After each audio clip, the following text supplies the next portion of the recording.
NFL draft. This is my favorite talk. NFL draft. So far away.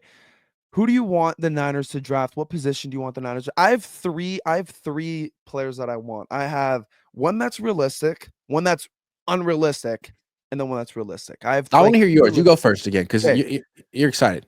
Will Campbell, LSU. Okay. That's that. What do you like about him? What do you like about him? First of all, I love his. Did you see the interview he did? Yes. Love that about him. Love that. Right when I saw that, I was like, this guy seems like his general attitude. Okay. Yes, I like that too. I like that about him. Very good. Like he's what you want. I think him and Kelvin Banks are kind of the same, but Kelvin Banks just gets injured because I like Texas. I just feel like Will Campbell, Kelvin Banks, kind of the same player, kind of the same offensive line. I feel both of them are left tackles, if I'm not mistaken. It's just, do we want we don't really need a left tackle, but would these guys play guard? I think, yeah. I mean, you could put him at right tackle. You could put him at left guard. To me, like, I would be inclined to take an offensive lineman with the 11th pick. And I'm not trying to say like, do what they did in 2018 and take Mike McGlinchey over Derwin James and Minkah Fitzpatrick because you need not. Like, don't do that. Yeah. But you got to look really hard at these guys because you haven't drafted an offensive tackle in 4 years. McKivitz will be a free agent next year, and Trent Williams is turning 37 in July and just missed 7 games with an ankle bruise, and he's injured his ankle like every year on the Niners, almost. So, and freaking Jalen Moore's a free agent. Yeah, I think for Will Campbell, like 6'6", 323. He plays with excellent balance. He's like 323, 6'6". Sometimes I don't realize how big and tall these offensive linemen are. 6'6", 323. This guy's huge. He's literally huge. Those are the kind of offensive linemen the Eagles have. Big dudes. He's very fast as well. I remember I was watching like a highlight reel on him. He's very fast, can block very well. I just think but the difference between him and Kelvin Banks are kind of the same players, but Kelvin Banks just gets injured a lot. Like his knee really screws him up a lot. Like when I used to watch Texas games, I think almost every game it'd be, someone's laying down on the field. Who was it? Kelvin Banks. But then he would walk off the field. I think those two I really like. And then this is unrealistic, but Abdul Carter. That guy. Yeah. The way that's not going to happen. But the way I look at it with the offensive line is like, look, where the Niners are picking, I mean, Tristan Wirfs was available there a few years ago. Rashawn Slater was available there a few years ago. Slater was the 14th pick. I think Wirfs was like the third. I think they both were 13th picks. Slater and Wirfs. Yeah, but you got to be prepared to take someone like that. And I don't know who it is. I'm going to the combine. We'll see how long their arms are. We got to check their length. Pause. That's what that's another thing with Will Campbell. His arm length. That's what people are kind of scared about. Which it's like, I don't. Man, but you can't just take a guy off your board because he has 33-inch arms. Like again, Slater has 33-inch arms. Listen, he's really freaking good. If he blocks well, who cares? If he blocks well, who cares? And what I like about I haven't watched as much Will Campbell. I need to because what I've seen is it doesn't seem like he's going to be available at 11. It looks like he's like a top 10 pick, but I will. That's no excuse for me not to do my homework. I have watched a lot of Kelvin Banks, and this is what I'll say about him. Elite run blocker, no matter what position you put him at, left tackle, right tackle, guard, elite run blocker, and not just like right in front of him, screens, second level, super fast. I mean, he looks real. Maybe I don't know, he's going to run on the 40, but he looks really quick. He's got great agility. He doesn't miss his blocks in the second level. No. He's got great balance. He's got a good. I think that's why the Texas Longhorns. Sorry to cut you off. I think that's why the Texas Longhorns had such a good run game. Like CJ Baxter, their starting running back, was out for the year. Then Jaden Blue went out, and then Wisner went in, and no one thought Wisner was going to be good. But because you have a guy like Kelvin Banks and how good he is at run blocking, that's why Wisner was having a good year because he would just run left all the time. Banks, boom, like it worked every single time. Like if you put him at right tackle and got McKivitz out of there, and I would think he'd be an elite run blocker at right tackle. And then in pass protection, you're thinking, is he Mike McGlinchey, who was just abysmal in pass protection? And why was McGlinchey so bad? Well, one, he was not really. He'd get tossed. He didn't really have like the lateral agility or quickness to keep up with edge around the speed. Speed around the edge. So he'd be like lunging to get out there. And then he was like 6'8", 290, high cut, and he'd be off balance and get tossed around. We saw it all the time. Micah Parsons did that to him. Didn't Micah Parsons literally pick him So up? a lot of guys that did it to him, man. Yeah. So that's not Banks. Banks is low cut. He is very quick out of his stance. He can handle speed around the edge. He's just the issue with him is can he handle like length, pause, and I guess we'll have to see. I mean, he's not a top 10 pick for a reason, but I think as a right tackle, like he'll be much better as a run blocker than a pass protector. But I also think he'll be a much better pass protector than McGlinchey ever was. So I think he's worth it at 11. Wait. And there might be someone better than him too. Armand Membu. I just wouldn't take the dude from Ohio State with the torn ACL. Simmons? Just because he has a torn ACL, man. I wouldn't do it. Not 11. No. Medical red flag at 11. You can't miss. No, you can't. Kinlaw had a knee. Yeah, and I then wouldn't do it. Your best friend Kinlaw. Great I wouldn't guy. do it. Is there Sorry, one is there one player like because I had Abdul Carter, which is not gonna happen. Is there one player? What about Jeanty, dude? What about Ashton Jeanty? So here's the thing. He's like the highest graded player in the draft according to NFL.com. He's kind of like McCaffrey in the sense that he just had one of these crazy seasons of like 1,500 rushing yards and 500 receiving yards. Yep. He looks kind of special. I don't want Jeanty, but I do want Cam Scatterby. That's who I want. I feel we don't need a guy like Ashton Jeanty. I love Cam Scatterby. He had 1,700 yards this year. He's an absolute dog. You could replace him with maybe Juszczyk. Maybe replace Juszczyk with Cam Scatterby. See, I don't think they're going to get Jeanty. I like Jeanty. I don't think they're going to pass on him. But I think Kyle will not. If Scatterby's available when the Niners pick in round 3, Kyle won't. He's going to make the call, make it happen. I want Scatterby, man. He's sick. He can. I like him too. He can. He's a big boy. Pause. He's a big boy. He's hard to take down.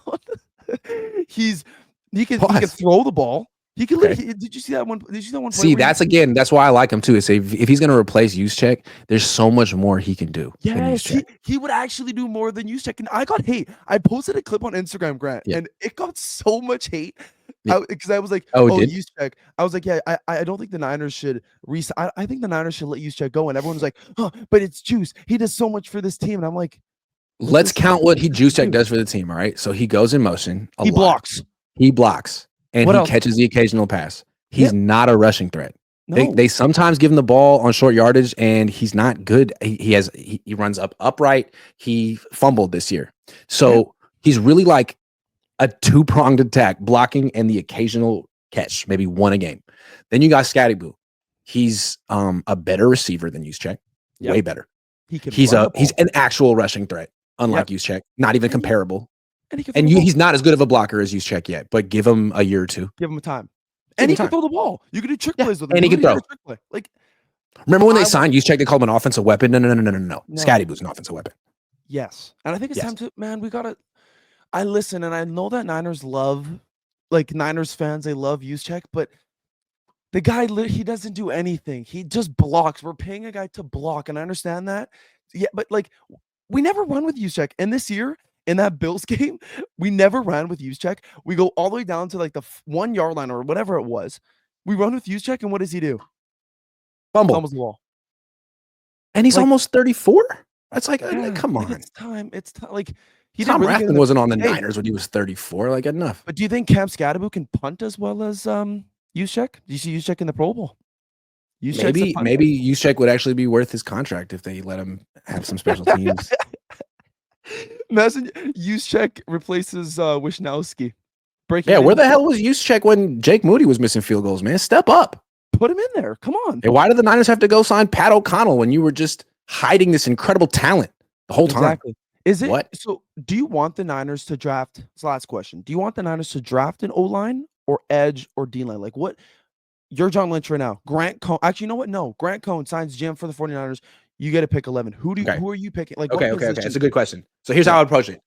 If the grades were equal or somewhat similar on an offensive tackle, DN, D tackle, the tie would go to the offensive tackle to me. Because to me, 100%. Like the Niners said last year, why didn't they take an offensive tackle last year? Well, we're picking 31st and most of the starting offensive tackles are gone. Sure, agree. Yep, agree. Okay, well, now you're picking 11th. So if you may not be picking this high for a while, you need an offensive tackle now. You need one now. You put yourself in this situation, you have to draft for need. But a big reason that the Niners miss so much in round 1, under Kyle and John is they draft for need, and they don't take the best player available. So it's like if there's someone who just happens to fall to 11 that you didn't expect, Abdul Carter, then he made the pick for you. Nothing to think about.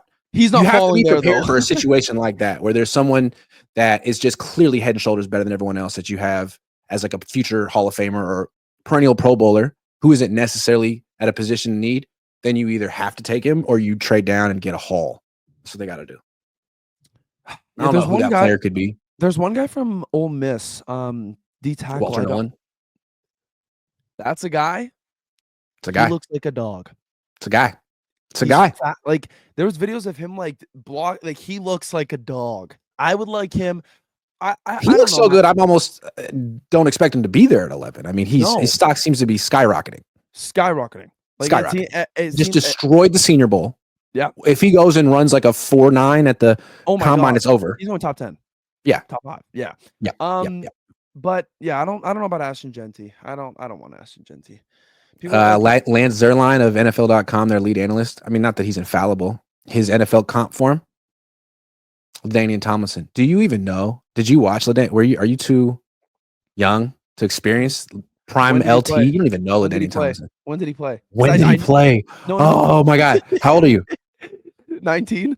Oh, okay. Fair enough. So he was like the offensive player of the year in 2007. Who did he play for? The Chargers when they were in San Diego. He was so good. I think he scored 30 touchdowns one year. He was so good. Yeah, I was 2007. I was 2 years old. That's fair. I'll let you slide this time. Yeah, 2007, he scored 31 touchdowns, man. And he was the kind of guy where he would throw, like he had games where he would run for a touchdown, catch a touchdown pass and throw a touchdown. He was tight, dude. He was so There's good. one other player that I forgot to talk about. Matt Mayoko. I think that's how you say his name, right? Yes. You see that? He said Tyler Warren. Would you want Tyler Warren? Because man, listen, Jesse had an interesting take. He thinks Colson Loveland's just straight up better than Tyler Warren. Here's the guy from Bowling Green.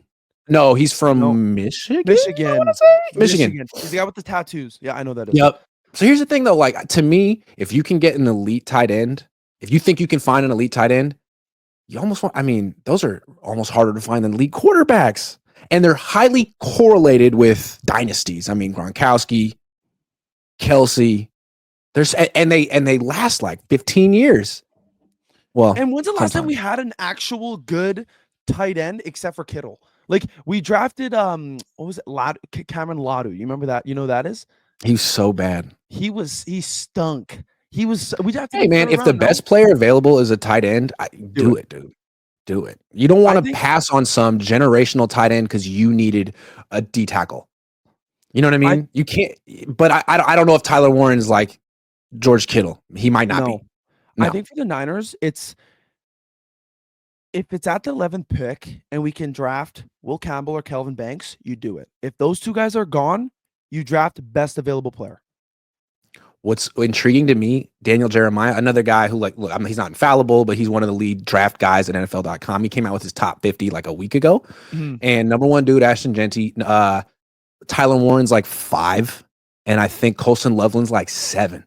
So there is a world where on the board, best players available are a running back and 2 tight ends, and the Niners are like, damn, what do we do? It's an interesting spot. It is. But that'll do it for today. My first live. I don't know how many people came through. Grant, appreciate you for doing this, man. Millions and millions. Yeah.